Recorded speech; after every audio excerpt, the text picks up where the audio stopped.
Welcome to On the Mind, the official podcast of the Weill Cornell Medicine Department of Psychiatry. I'm your host, Dr. Daniel Knoepflmacher. In each episode, I speak with experts in various aspects of psychiatry, psychotherapy, research, and other important topics on the mind. Our focus today is on attention deficit hyperactivity disorder, or ADHD, a neurodevelopmental condition that emerges in children but can persist into adulthood. ADHD affects millions of children and adults globally, making it one of the most commonly diagnosed psychiatric conditions across the lifespan. While ADHD generates a lot of attention in our contemporary culture, the condition has been observed in children for more than 200 years. In 1798, the Scottish physician Alexander Crichton described a condition of distractibility in children that rendered them, in his words, incapable of attending with constancy to any one object of education. Other doctors observed common characteristics of what some called fidgety children through the 19th century into the 20th century, until, in 1937, Charles Bradley reported a positive effect of stimulant medication on children who were hospitalized for difficulties in learning and behavior. It was an accidental discovery, with him observing what he described as a remarkably improved school performance in approximately half the children who were given the stimulant benzedrine. We now know that ADHD is characterized by patterns of inattention, hyperactivity, and impulsivity, but the way these symptoms present can vary widely among individuals, reflecting a complex interplay of genetic, neurobiological, social, psychological, and environmental factors that underlie the condition. When left unrecognized, ADHD can lead to significant challenges in academic, occupational, and social functioning. But with timely diagnosis and a combination of evidence-based treatments, including behavioral interventions and medication, many individuals with ADHD thrive, building on their innate strengths. In this episode, we'll explore the evolving understanding of ADHD, discuss strategies for effective diagnosis, and review the current best practices for treatment. To help us explore this topic today, I'm thrilled to welcome our guest, Dr. Ann McBride, who is a senior professor of clinical psychiatry at Weill Cornell Medicine. Ann, thank you so much for joining me today. Well, thank you, Daniel, for inviting me. It's quite an honor to participate in the On the Mind series. Well, we have a lot to talk about, and I'm very excited to hear what you're going to say, but I always begin by asking each of my guests about their story. And in your case, I know that in the 1980s, you became one of the first New York City psychiatrists specializing in pediatric psychopharmacology, and you really gained prominence for your expertise within child and adolescent psychiatry. So can you share how you came to specialize in this area? I'd be glad to. As a Payne Whitney Clinic resident in adult psychiatry during the late 1970s and early 80s, I was among a small number of trainees more drawn to neurobiology and to psychopharmacology than to psychoanalytic psychotherapy. During my third year of adult residency training, I was approached by Dr. John Mann, a newly arrived faculty member, to work in his lab. The focus of study was serotonergic function in neuropsychiatric disorders and suicide. After completing adult training in 1982, I began a fellowship in child-adolescent psychiatry at Payne Whitney. Like so many entering the field of child psychiatry, I appreciated the opportunity for early intervention. Moreover, I enjoyed children. During both adult and child psychiatry residency training, I was provided dedicated time to conduct projects in association with Dr. Mann. The focus of my work was serotonergic function in autistic disorder. In 1986, I joined the faculty of the Payne-Whitney Clinic Division of Child and Adolescent Psychiatry. I founded the Pediatric Psychopharmacology Clinic while directing the Child Psychiatry Consultation Liaison Service. I simultaneously started a faculty practice largely devoted to diagnostic assessment and medication management with children and adolescents. At the time, pediatric psychopharmacology was an emerging field. In the early years of my career, I used to say you could count on the fingers of one hand the number of clinicians in New York City specializing in the use of psychotropic medication in children. As is the case in most pediatric psychopharmacology practices, a sizable number of the children were undergoing treatment for ADHD using stimulant medication. In 1989, I was awarded a 5-year NIMH First Award for studies of serotonergic function in autistic disorder. I inherited Dr. Mann's laboratory when he moved to the University of Pittsburgh in 1990. For an array of personal and professional reasons, I left laboratory research in the late 1990s, expanding my faculty practice and my role in child psychiatry residency training. My research training provided invaluable understanding about the evolving literature on the neurobiological basis of psychiatric disorders and the use of medication as an aspect of a treatment plan. So research really was your inspiration initially, but you really became a primary clinician. Is that right? Yes. I want to begin by asking you about the core features and symptoms of ADHD. What does ADHD look like? There are two categories of symptoms that comprise the diagnosis of ADHD in the Diagnostic and Statistical Manual of Mental Disorders, the 5th edition, known as the DSM-5. These are 1, inattention, and 2, hyperactivity and impulsivity. Individuals with ADHD often have difficulty sustaining and modulating attention. They are prone to lose focus during conversation, during instruction, when reading, and when engaged with activities. They often fail to pay attention to details and make careless mistakes. They often have challenges with following directions and completing tasks. For example, schoolwork in the case of children, work-related tasks in the case of adults. Individuals with ADHD tend to become bored easily and are prone to avoid tasks that require sustained mental effort. In association with inattention, persons with ADHD typically have relatively weak executive function. They struggle to organize tasks and activities, especially when multiple steps are involved. They may forget deadlines and appointments. They lose things more often than other people do. They tend to be easily distracted by environmental stimuli, such as noise. Symptoms of hyperactivity and impulsivity include excessive motor activity or an internal sense of physical restlessness. As young people mature, they often are less hyperactive, but more describe a sense that they are restless even when they look like they're sitting still. It is hard to be comfortable sitting still for more than brief periods. Individuals with ADHD may be boisterous or talk excessively. They have trouble waiting their turn patiently. Impulsivity may be evident in intrusive behavior in social situations, like interrupting, finishing other people's sentences. DSM-5 criteria require that symptoms of inattention and/or hyperactivity impulsivity were present before the age of 12 years and have been present in at least 2 settings. Symptoms should not be better explained by another disorder. It's really remarkable when Dr. Creighton in 1798 was describing this. Actually, he was right on the money with a lot of the symptoms that are now being described in the DSM-5. In my introduction, I talked about this being a very common disorder around the world. I'm wondering if you could tell us what the prevalence of ADHD is.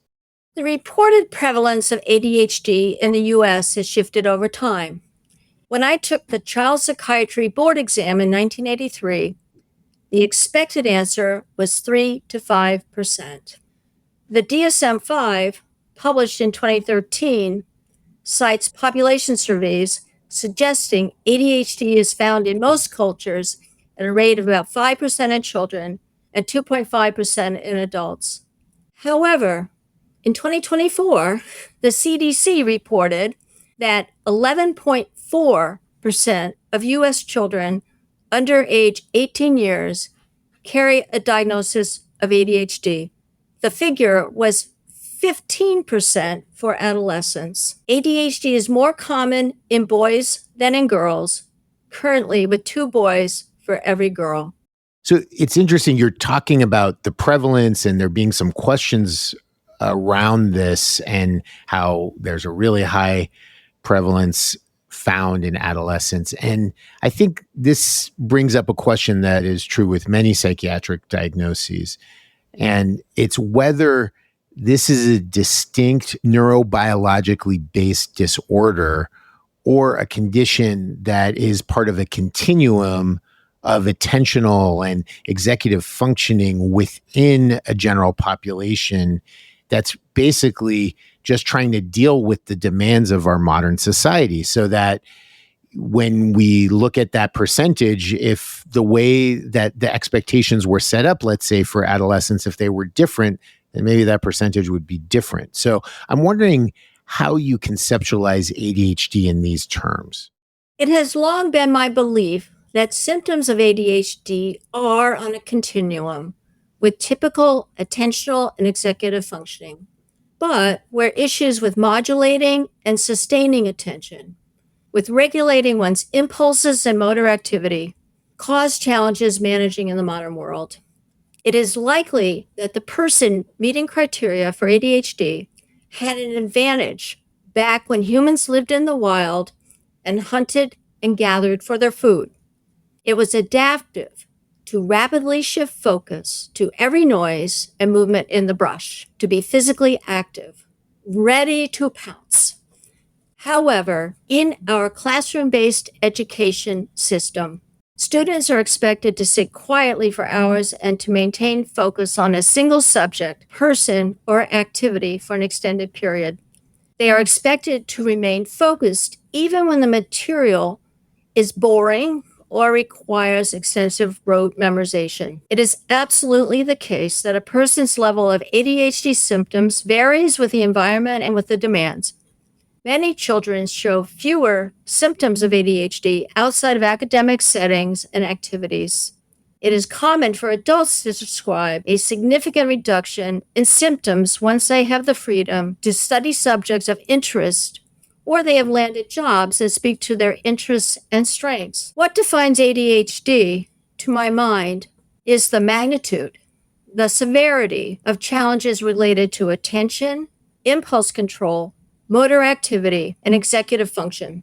There needs to be a functional impairment. The person who warrants a diagnosis of ADHD should have a history of significantly more difficulty than their peers with managing age and context-appropriate tasks involving information processing and work output.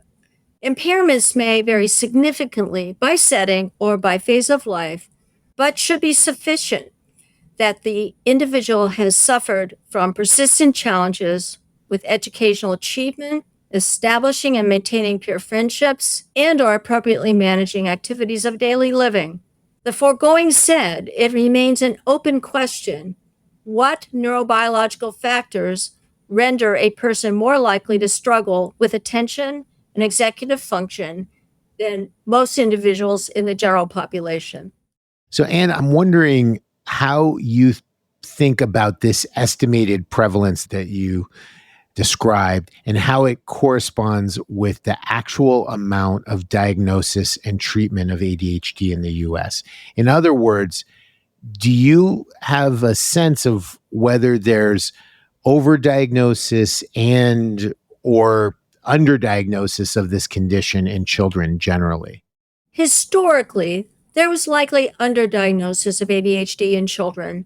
During the past couple decades, medical organizations have supported case finding, particularly in pediatric practices.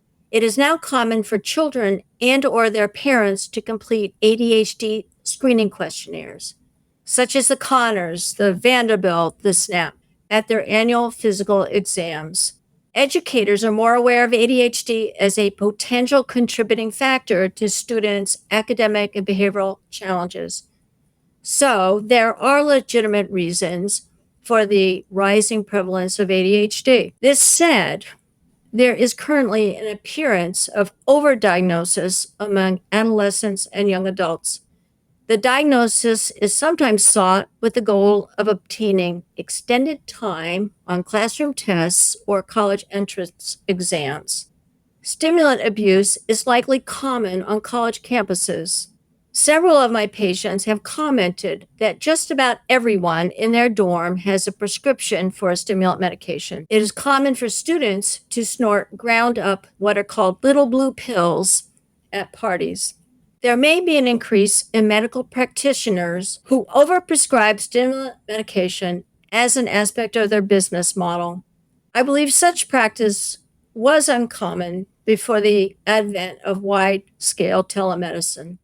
What you're describing in is kind of pressures on both sides. It sounds like there's pressures from parents and kids sometimes who are in competitive environments where they may feel like they need an edge, that's part of a culture in colleges where everybody, as people feel that you're describing, that everybody is using stimulants. And then on the other side, unscrupulously, that there are some physicians or providers who are making money prescribing these or overprescribing these. Those are kind of the tensions that are driving overdiagnosis, you think? Well, it's become a lot easier to obtain a prescription for a stimulant medication. It is my understanding that the evaluations by several telemedicine providers are quite brief, answering a few questions, stating that one has difficulty concentrating.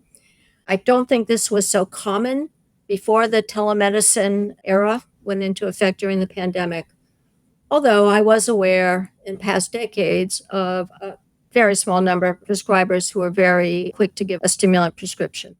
Well, this really brings up a lot of questions. First of all, I think your emphasis on level of impairment and distress is such an important focus, and that's true for most psychiatric treatment, and that's when it reaches the threshold that we treat. But it does bring up questions around culture and difference in different contexts. And I'm wondering if you see variations between the way that ADHD is identified or is treated in the US versus the rest of the world. So my answer to your question is largely based on my experience seeking to help my American patients with ADHD who are living or traveling abroad. The prevailing view in most European countries and in Japan is that ADHD is America's excuse for poor parenting and a lack of limit setting. There is a widespread belief that ADHD is not a valid diagnosis. It is extremely difficult to obtain a prescription for a stimulant medication in the UK. Japan bans tourists from bringing most stimulant medications into the country for their own personal use. Until a couple years ago, Japan did not allow the non-stimulant medication into the country because it's FDA approved to treat ADHD. Well, it's interesting the perceptions in Japan or the UK about American parenting. I think we both could have a lot to say on that, but that's not what we're going to focus on today. Instead, I want to actually speak a bit about the underlying neurobiology. Can you explain what we know about the neurobiology of ADHD? What we do know is that ADHD is highly heritable. Beyond that, not much has been established. No single gene has been associated with ADHD. Reports of alterations in brain electrical activity and in cortical and subcortical volume have either failed replication or have been so slight as to lack apparent significance. Among the more robust findings are deficiencies in executive function and in motivation found with neuropsychological testing. As of now, there is no biomarker or diagnostic test for ADHD. So without any distinct biological markers for diagnosis, I'd like you to tell us what is involved in a gold standard clinical evaluation for ADHD. The first step is obtaining a detailed, comprehensive history. This should include not only a review of symptoms constituting DSM-5 criteria for ADHD, but of one's overall emotional, social, and cognitive functioning. A medical history should be obtained. And in the case of adolescents and adults, a history of substance use and trouble with the law. Discussion of family function is relevant along with a history of family neuropsychiatric disorders. Parents usually provide the history in the case of children. Adolescents may join their parents for the initial evaluation. Adults provide their own history, but it is still useful to have parental input where it's available. The next step is the mental status exam. I typically meet with children in the office on a day following my interview with their parents. The visit includes observations of attention, impulse control, and motor activity during conversation, play, and the execution of graphomotor tasks at my desk. I watch for signs of anxiety, depression, and deficits in cognitive or language development. By the latter part of elementary school, children are often able to provide relevant self-observations. Adolescents and adults may undergo a mental status exam on the initial day of the evaluation. Next, one obtains collateral observations from a child's educators and, where relevant, therapist. Sometimes kids are referred by a therapist. I seek a telephone interview with the child's teacher and/or advisor, sometimes with a school psychologist. It is requested that the classroom teachers complete standardized ADHD rating scales. Some individuals have had a neuropsychological evaluation. I ask for a copy of the report to review before the first appointment. Neuropsychological testing is not necessary to make a diagnosis of ADHD, but can be a valuable source of information about attentional and executive function. School records are useful when they contain narrative accounts of a student's learning profile and classroom behavior.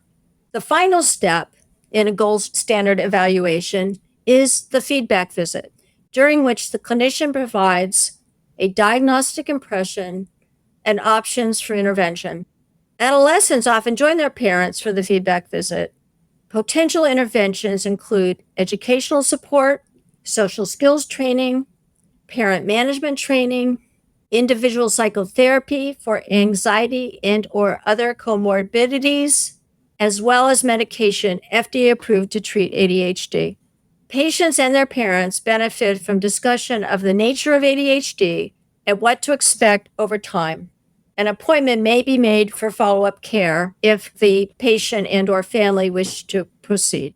And one thing you didn't mention in all of that I want to ask you about is a screening or some kind of tool like the Conners that you can use to evaluate for ADHD. Can you speak about those scales specifically? Yeah, well, that's what I was referring to with regard to classroom teachers completing ADHD rating scales.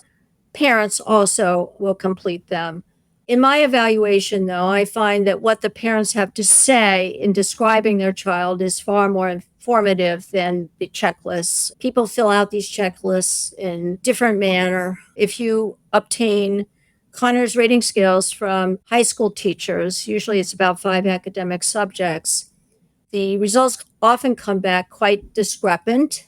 The same patient, but very different ratings. So a student may appear to have the worst ADHD ever or none at all in the same batch of rating scales from the teachers. That discrepancy, do you think that has to do with the level of interest that the individual with the ADHD has in that subject, or what? I think that's sometimes a big factor. The student who's very engaged in a given subject or really likes a given teacher is probably going to be more attentive. I also think sometimes the teachers have different notions of what is distractibility, and sometimes they're invested in a diagnosis being present or not present. Sometimes teachers feel awkward about endorsing symptoms in a student. In some public schools, teachers are advised not to say much about a child's symptoms that may require some kind of evaluation. So those rating scales sometimes come back with little symptoms. Those scales, as you describe them, are not perfect tools. It sounds like there can be some variability in there. And that's why I guess it's really important to have them as one piece of a really comprehensive evaluation, which you described in great detail. I'm wondering if you can talk to us about the clinical variations that you see encompassed within the diagnosis of ADHD, both in terms of severity, but also the distinct types, such as hyperactive versus more inattentive. There are 3 ADHD subtypes in the DSM-5: ADHD combined presentation, ADHD predominantly inattentive presentation, and ADHD predominantly hyperactive impulsive presentation. Individuals with the combined presentation have significant symptoms in the areas of both inattention and hyperactivity impulsivity. The combined presentation is the most common subtype. As you would imagine, those with predominantly inattentive presentation are distractible without significant hyperactivity and impulsivity. Those with a hyperactive impulsive presentation are physically restless and impulsive, but do not have enough symptoms to meet full criteria for inattention. This is the least common subtype.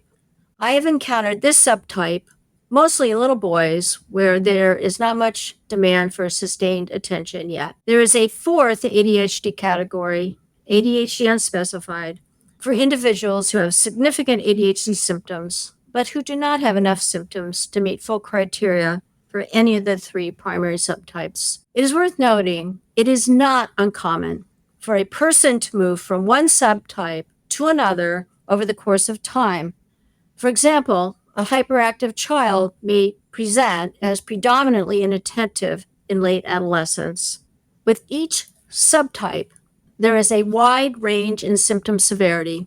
Individuals with relatively mild symptoms often function pretty well when circumstances are conducive, though they struggle in some environments and with some tasks.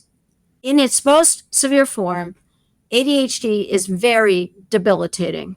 Individuals with severe symptoms often perform poorly in school and in the workplace, achieving less success in life than one would have predicted by their overall intelligence.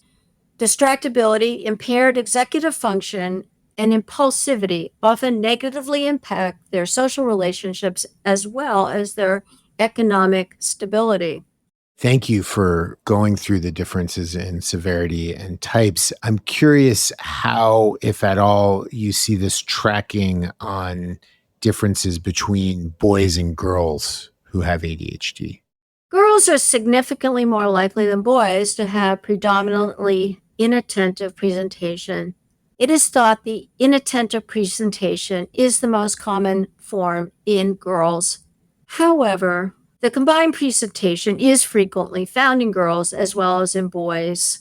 So certainly we do see girls who are hyperactive and impulsive as well as inattentive. Well, you mentioned that boys are twice as likely to be diagnosed with ADHD. Do you think part of that might be that sometimes inattentive ADHD is missed in girls? It probably is sometimes missed or felt to be due to another cause, the inattention. However, it is also worth noting that neuropsychiatric disorders across the board are more common in boys than in girls, so there may well be a biological difference. In your discussion of the gold standard evaluation, you talked about really investigating for other psychiatric diagnoses as well. So I'm wondering, what are comorbid diagnoses that are often seen along with ADHD? Approximately 3/4 of children who carry a diagnosis of ADHD meet criteria for another psychiatric disorder or a learning disorder. Among the most common comorbid disorders is oppositional defiant disorder. Some studies have found about 1/4 of adolescents with ADHD combined presentation have a comorbid conduct disorder, though rates vary by setting. I would say that in my own practice, I do not find many kids with conduct disorder. This may be more common in more disadvantaged populations for psychosocial reasons. About a third of youth with ADHD carry a diagnosis of an anxiety disorder. Children with disruptive mood dysregulation disorder or autism spectrum disorder often meet criteria for ADHD as well. However, DMDD and autism are not common among the overall population of youth with ADHD. Rates of depression are elevated in children and adolescents with ADHD compared with the general population, but are still relatively low. Roughly a third of children with ADHD also have a specific learning disability impacting reading, writing, or math. In adolescence and young adulthood, you see a rise in substance use disorders. Adolescents with ADHD are more likely than their peers to disengage from school. Once disengaged, they are more likely to hang out in groups rather than to participate in extracurricular activities.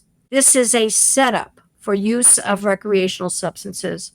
Rates of substance use disorders are minimally elevated in young people whose ADHD symptoms are reduced through effective interventions.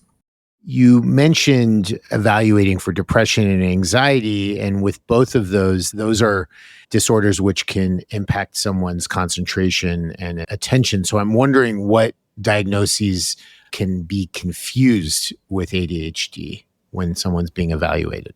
Probably what comes up most commonly is the question of whether the problem is related to anxiety. The question often arises as to whether a child is distractible because he or she is anxious or preoccupied. A person with OCD, obsessive compulsive disorder, might be distracted by obsessional rumination or intrusive thoughts.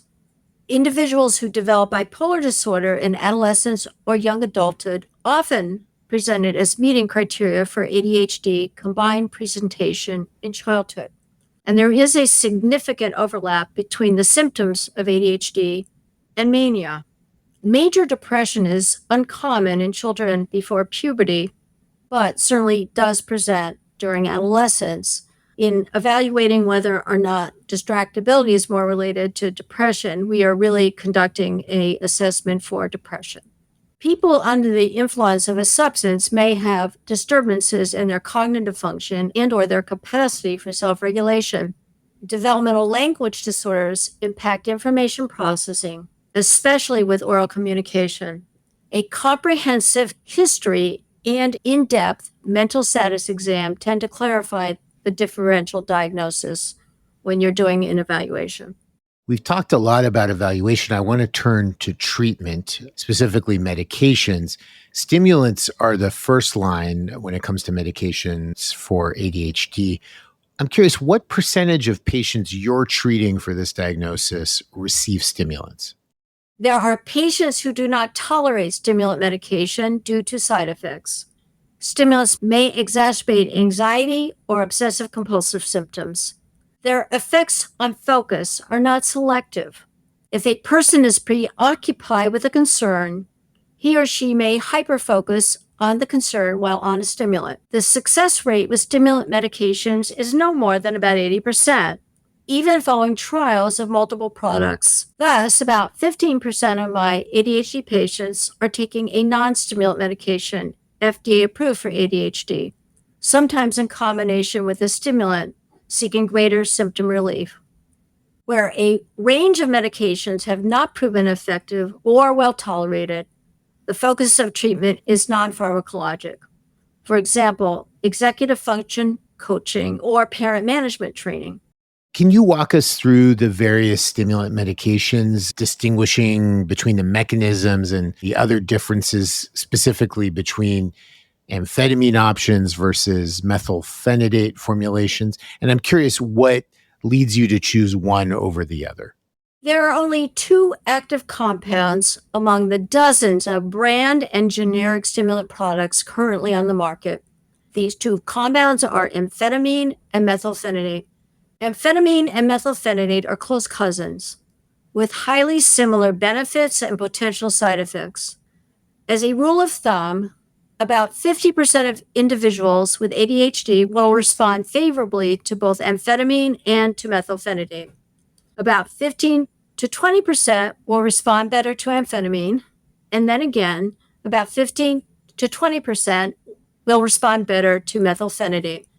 Factors contributing to product selection are the mode of medication delivery and the duration of action. Releasing systems include dissolving tablets, oral disintegrating chewable tablets, liquid suspensions, and beads coated to dissolve at specific times, in one case with delayed release.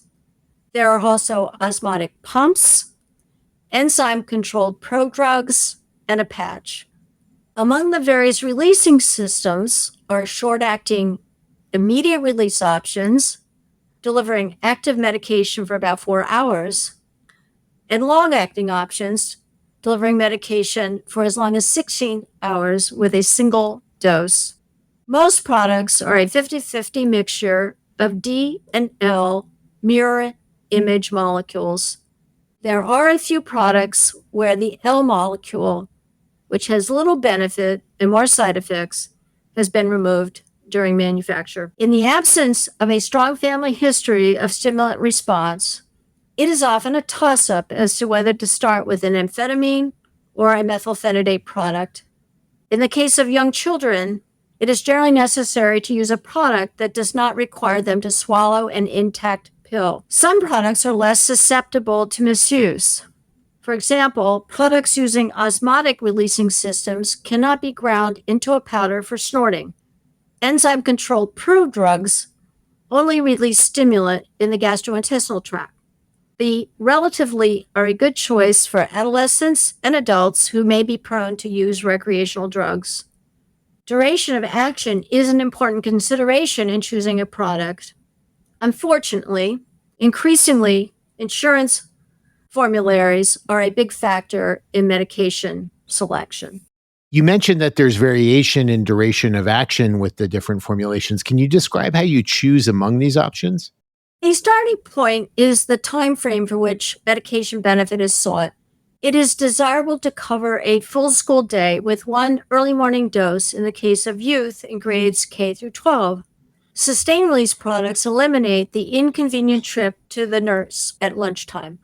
Aside from this factor, I tend to start children and adolescents on sustained release medication because it is typically better tolerated than immediate release products. Blood levels rise and fall less precipitously with sustained release, this mitigating side effects. Some middle and high school students benefit from a booster dose of short-acting medication in the late afternoon to aid focus with homework. College students and adults often prefer targeted use of stimulant medication, choosing a short-acting product for times when they need to concentrate intently for a relatively brief period, and then a long-acting one for when they must focus throughout most of the day. They may choose to take no medication on an easygoing day. Even the sustained-release products vary widely in the expected duration of action, the range 8 to 16 hours. A child in elementary school will likely take one of the shorter-acting sustained-release products. A high school student will likely do better with a product lasting 10 to 12 hours. There is one product that is given at bedtime but does not release medication till morning, at about the time when the child would be getting up for school. What about the potential adverse effects of stimulant treatment? How do you address these? The most common side effect in youth is appetite suppression. A lack of adequate calories and nutrients can result in growth retardation. There may be more direct effects of stimulant medication on growth. It is important to measure patients' height and weight on a frequent basis, particularly during the growing years. Stimulant medications tend to make people more alert. Thus, they can be associated with delayed sleep onset. Headaches and stomach aches are common when starting stimulant medication, especially when taken on an empty stomach. Some patients are more likely to feel a rise in anxiety on medication, particularly if they are already anxious. Adolescents often observe they are more subdued, less the life of the party on their medication. Patients with comorbid OCD may show an increase in obsessional rumination. Rebound irritability, impulsivity, or motor restlessness may occur as medication wears off. Stimulants can trigger an exacerbation of tics, though patients with Tourette's disorder can typically take them if needed, given that exacerbations are temporary. There is often an increase in heart rate and blood pressure on stimulants, though this is usually modest. Prescribing clinicians should periodically take measurements of blood pressure and pulse while patients are on active medication. There is a risk of cardiac arrhythmia in patients with abnormal cardiac function. A screening ECG and echocardiogram should be obtained in the case of individuals with a personal or a close family history of cardiac structural defect, cardiomyopathy, which is a muscle disease of the heart, or primary arrhythmia. Screening tests are not needed in the case of people without known cardiac risk factors. And finally, there is a risk of abuse in people taking stimulant medicines above the doses FDA approved. Side effects are typically addressed through counseling and practical problem solving. Parents are provided nutritional counseling. They are encouraged to allow their children the foods they will eat, as long as they are not totally lacking in nutritional value. People will often live with nuisance side effects if they understand what they are and are seeing significant benefit from their medication. That makes sense. I'm wondering if you can describe how you approach the treatment of ADHD in patients who are also struggling with substance use. Effective treatment of ADHD has been documented to reduce the long-term risk of substance use disorders in both children and adolescents. It is important to treat ADHD in the case of individuals who already have a substance use disorder. Generally, the clinician will prioritize products that cannot be ground up for snorting or for IV injection.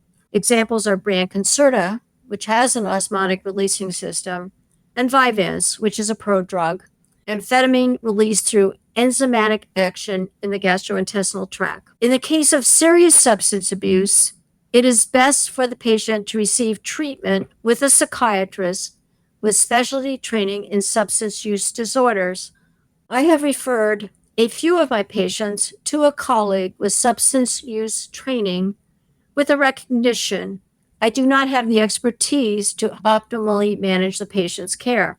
In regions of the country where there are no dual diagnosis psychiatrists with advanced substance use training, the treating clinician may work with a substance use counselor.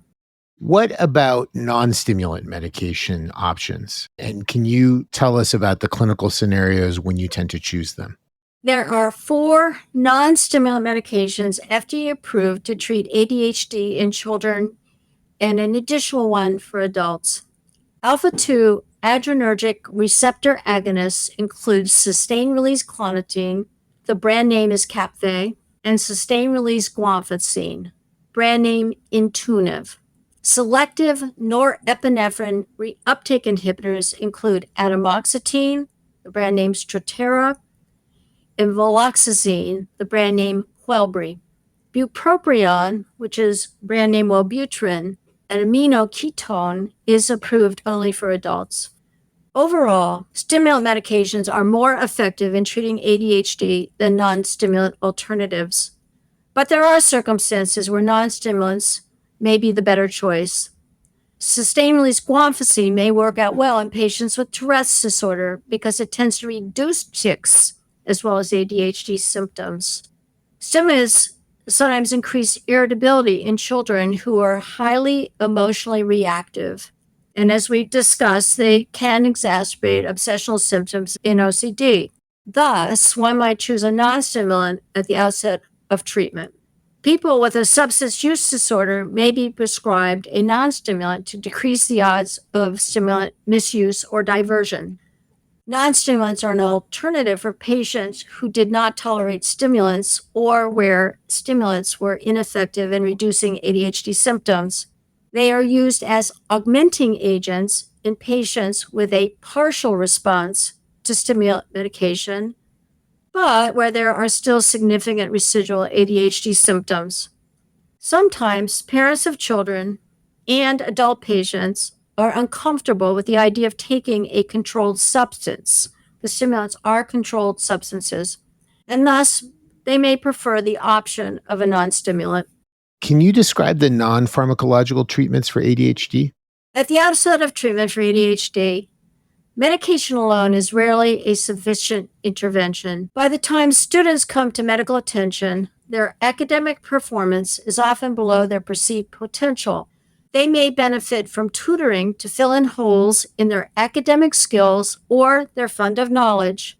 Students with comorbid learning disorders might require specialized learning remediation. Most youth with ADHD will benefit from mentorship in organizational skills. The focus of executive function work in children may be writing down assignments and filing papers in an orderly fashion. High school and college students may need help with organizing their presentation of ideas and information in tight expository writing. Children who are routinely rejected by their peers may benefit from social skills training. Parents of children with ADHD combined presentation often welcome parent management training. A goal of the training is to help them understand that their children are not choosing to misbehave, but rather struggling with inattention and impulse control. While ADHD is not caused by poor parenting, there are parenting strategies that help children to listen better and to maintain self-control.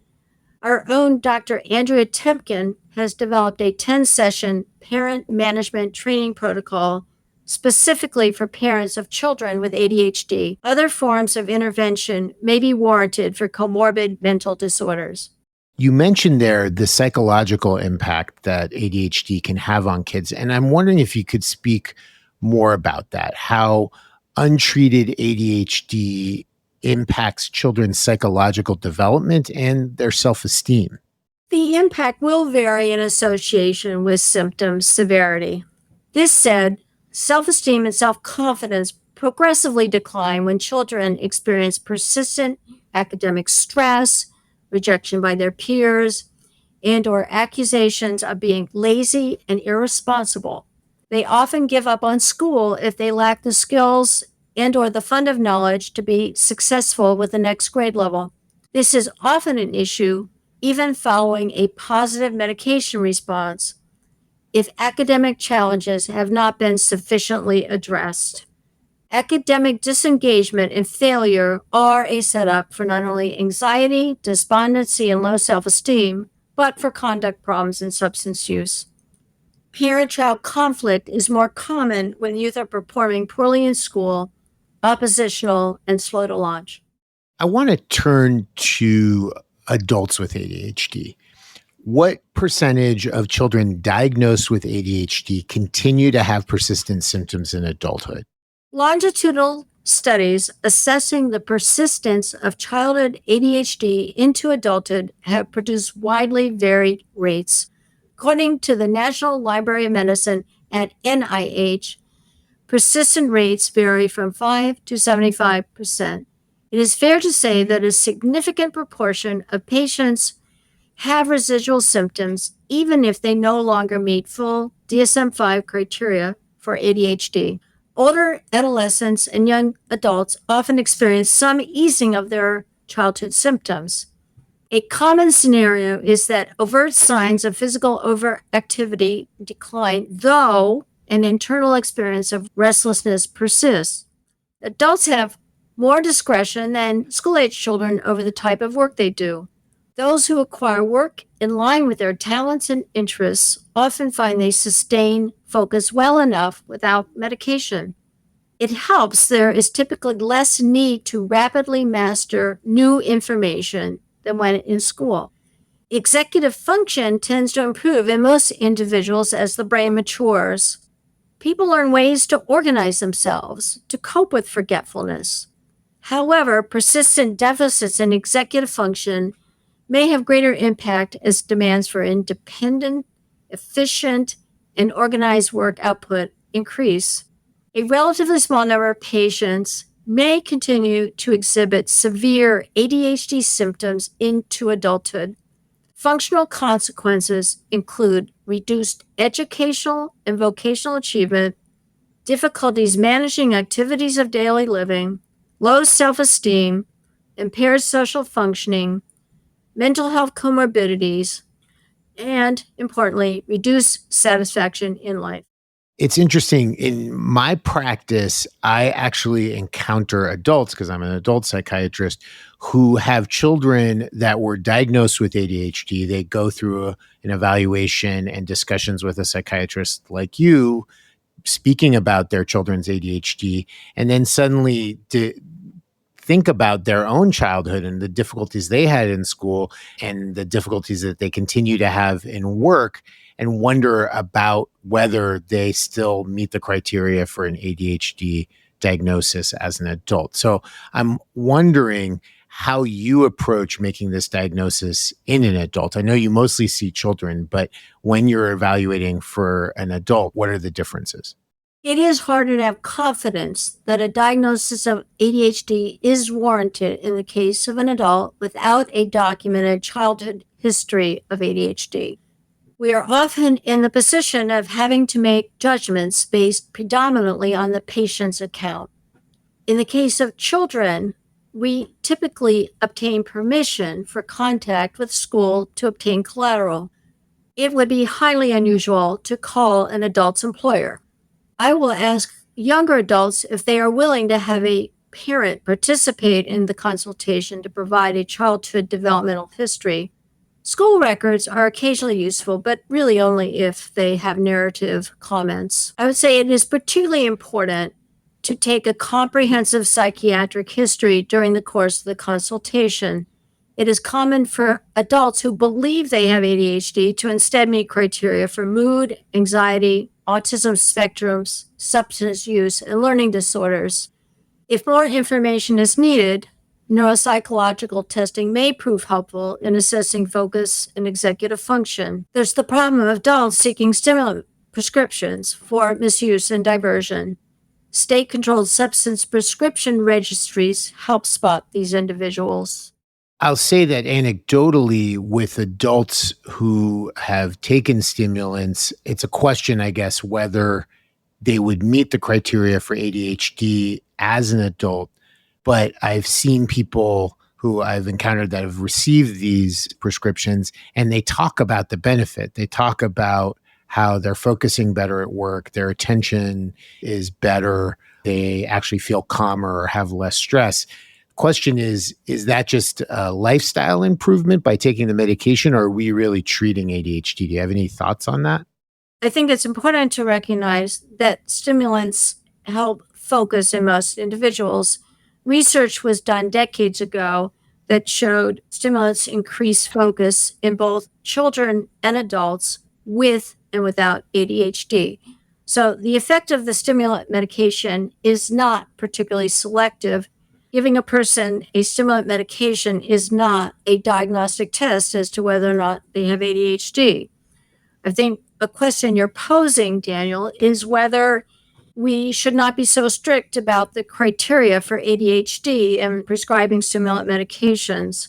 But I do believe that a number of the people who describe benefit probably don't meet criteria for ADHD and never did. Right. I mean, I'm not sure that we need to be less strict. I think we may need to be more strict, because I think there's a lot of people out there receiving these prescriptions as adults, given what we were just describing.